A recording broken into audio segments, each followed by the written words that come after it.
Welcome everyone. Happy New Year. Happy 2025.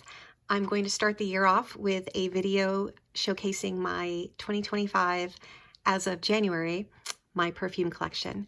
It's been a while since I've made a video, especially regarding perfume. So just wanted to start the year off and let everyone know what my collection is looking like and my thoughts. So here goes. All right. So first off, my favorites, which if you've been watching my channel, you know Artemisia from Penhaligon is one of my go-tos. It's just a clean, fresh scent.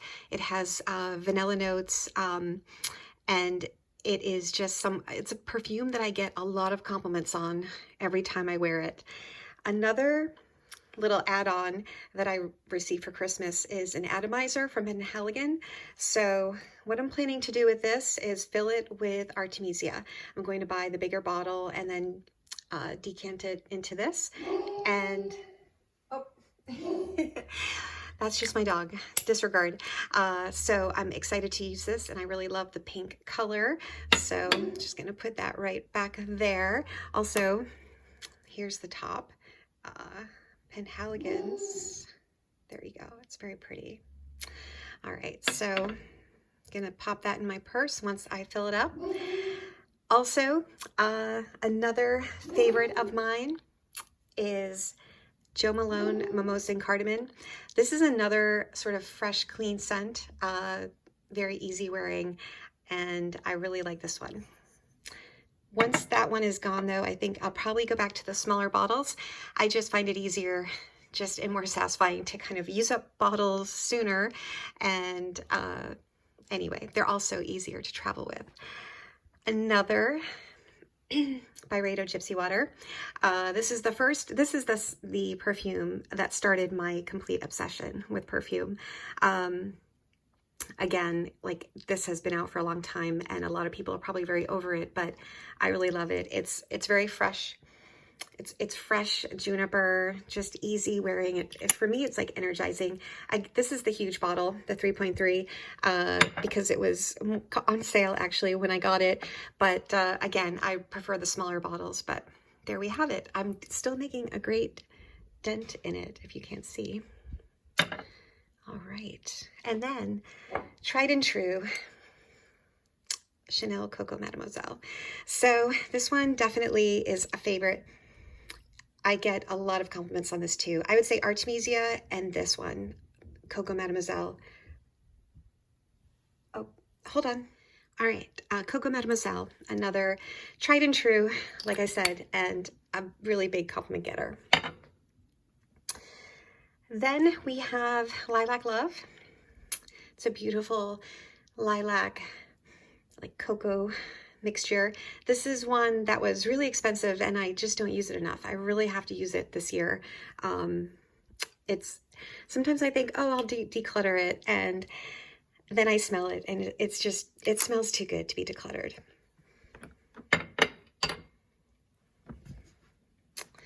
All right, and then we have Chanel Coromandel. I've talked about this one in almost every video, so I won't go into details, but for me, this is a great special occasion perfume.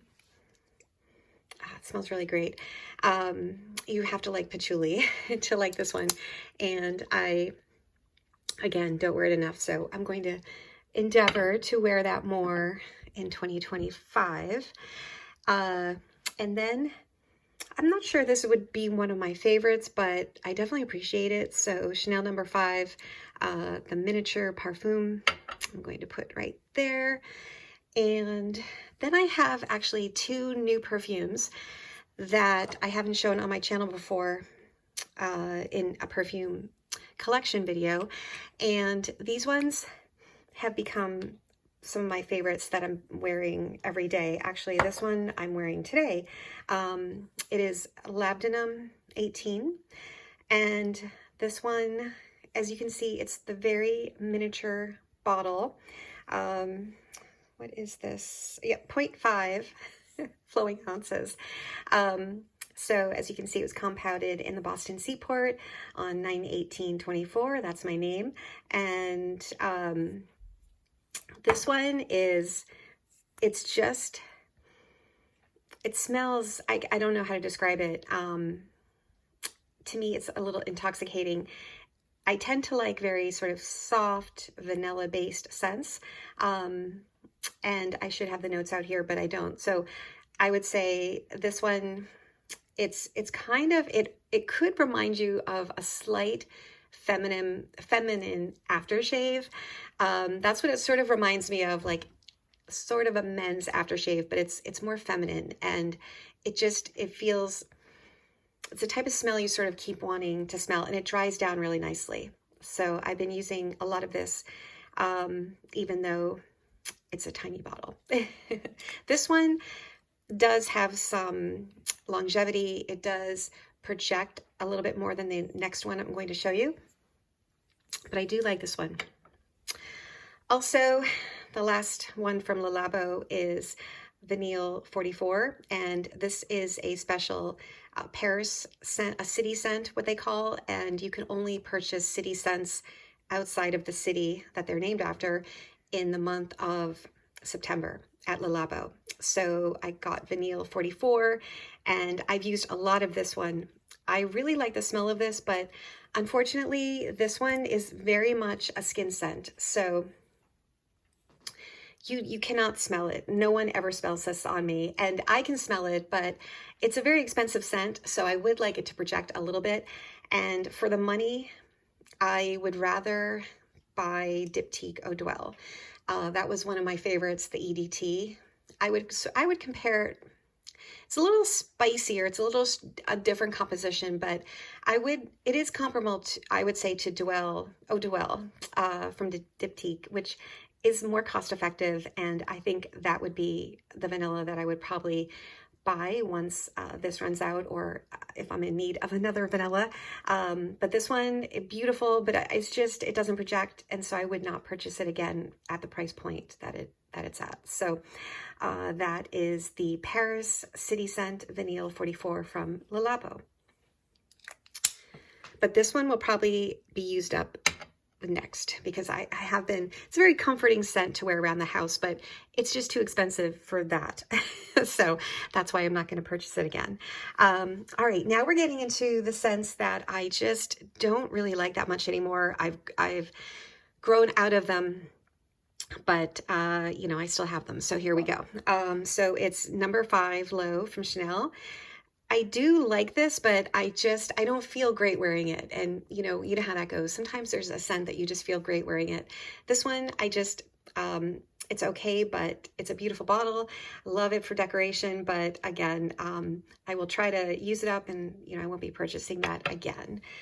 The next one is 100 Silent Ways from Nishane. This one, I actually had a tester. I sampled it, and I thought I really liked it. I thought it had a beautiful dry down, but just having it, maybe because this is the extrait, it is so powerful. It is just overwhelming. It's too much. When I wear it, I feel overpowered by it. So I'm always worried other people are as well. And it just doesn't make me feel that great because it's just so strong. It's unfortunate because this was also pricey and a little bit hard to get, but I will not be repurchasing this. And it's one that I just don't like that much. The other one is Jo Malone. This was a special edition from a couple years ago, Rosewater and Vanilla. I think it smells a little incensey, but I should use it up because, it is a nice scent, but you have to be in the mood for it. Yeah, I think it does. It smells to me a little incensey with rose, of course, and vanilla. It's okay. It's not my favorite. All right, and then another one that I've had since 2020 is Velvet Haze from Byredo. This one is a very challenging scent. I always talk about that. It's very patchouli based. It's very sort of just reminds me. I can imagine it would be I imagine a lot of people probably would hate this, and then I always worry about that sometimes when I wear it. But I just, I don't love it. I think there's some coconut water in there as well, or that scent. But it is and I think it's now going on 4 years. So I need to use it up because I feel like it's changing a little bit. Probably getting a little, mature. So that's another one that not crazy about. All right, so then we also have Violette FR Avec Amour. This is a perfume oil. It's a roll-on, and this is very much a skin scent as well. I like it because it is a roll-on, and it is like, I can picture, I work from home, but if I was going into the office, I can imagine it would be nice to have in your bag and just give you a little pick-me-up. This is sort of a soft, this is musky. It's a sort of a soft musk. I do like it, but more so, I think, for kind of a comfort scent when you're on the road. I think that's nice. It's also a nice bottle. It has a nice, that is the logo. Violette FR is a makeup company. She's a French makeup artist who started her own makeup company, and this is the one perfume that they sell on their website. All right. Then just a quick update. I did have vanilla diorama, or I do have it. Obviously, I'm holding it, but I purchased this last year as sort of just a spontaneous blind buy, and I did read a lot about it and read a lot of reviews. I decided I didn't really like it that much. I actually just sprayed it once, and then I thought this would be a really great gift for my husband because he was in need of sort of a winter fall perfume or cologne. And I do think it's very unisex. So it's a little spicy. There's a spicy element to it that I think makes it more masculine. So sort of when I first even just smelled it out of the box, I thought this would be a nice gift for my husband. So this is actually gifted to him, and it's not in my collection anymore. It's not the type of vanilla that I personally love or gravitate to, but it smells great on him. All right, so that is out. Then I have just these Dior Blooming Bouquet. Obviously, this was just a free gift with purchase, and it's a nice atomizer, but it is not, I don't love it, but it's a small, nice travel container, and I will probably use it up and then keep, of course, the atomizer. And then this is just another little tiny sample of Blooming Bouquet. It's very cute, but not my favorite, but I'll use it off and on. And then lastly, I have just some very tiny Lilac Love. This is the sample set from Amouage. And so we have Blossom Love, we have the Love Mimosa, and then we have Love Tuberose, and then a miniature Lilac Love. So I have these, which are great for travel. It's a great discovery set if you're not sure about these particular. They are dabbers, they are not sprays. So if that makes a difference to you regarding samples, I know most people prefer a spray because it's just much easier to get a sense of the scent. Put that right in there.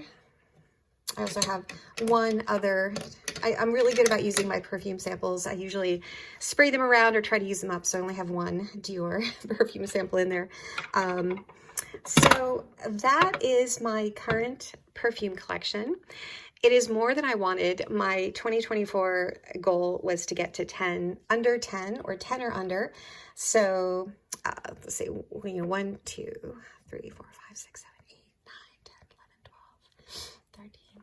I would say 14 full-size scents here. So I've got four to sort of go, and that's great.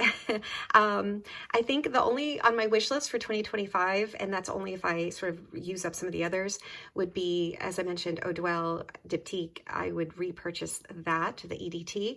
And then also, I really like the Coco Mademoiselle Privé, which is that softer scent that is sort of marketed as a bedtime scent. I would purchase that because I really like that. It's a beautiful sort of bedtime scent. So I would do that. And then, you know, that's pretty much it. I'm not that into, I definitely don't just, you know, with the exception of this purchase last year, there's nothing that I will blind buy or, you know, have a lot of perfume purchases. I just kind of, I'm happy with what I have, and I feel like I've explored Perfumes for the past 4 years, and I am good with it. I'm so happy that I know more about it, and I'm more educated about the market and, you know, what's out there. I've also got my husband and son hooked on different scents, so I'm happy about that. I've sort of expanded just, you know, their world about those types of things, so that was nice. But other than that, I will probably just, you know, stick with my favorites up there and interchanging, you know, one or two, but hopefully get down to definitely less than 10 going forward, because no one needs more than that. Yeah, so that is my outlook for 2025. So that's why I don't make as many videos on this channel anymore. To be honest, I've sort of now have more of an interest in handbags. So I've been sort of more interested in curating a collection of both contemporary and luxury handbags and sort of accessories. And so I've been doing a lot of that. I don't know whether those types of videos would be of interest to anyone that's subscribed to this channel. If you would be interested in that type of content, let me know, and I could start making videos about that on this particular channel, or I could start a new channel. I wasn't quite sure, but that's kind of what I'm into now. So that's where my interest and, quite frankly, my money is going. So with that, I'm going to wrap this up, but please let me know your thoughts if you'd be interested in any content about handbags or accessories or those types of things. And I hope everyone has a really wonderful 2025. I hope everyone really stays safe, everybody, and I hope it's a very successful and happy year for everybody. All right, talk to you soon. Bye-bye.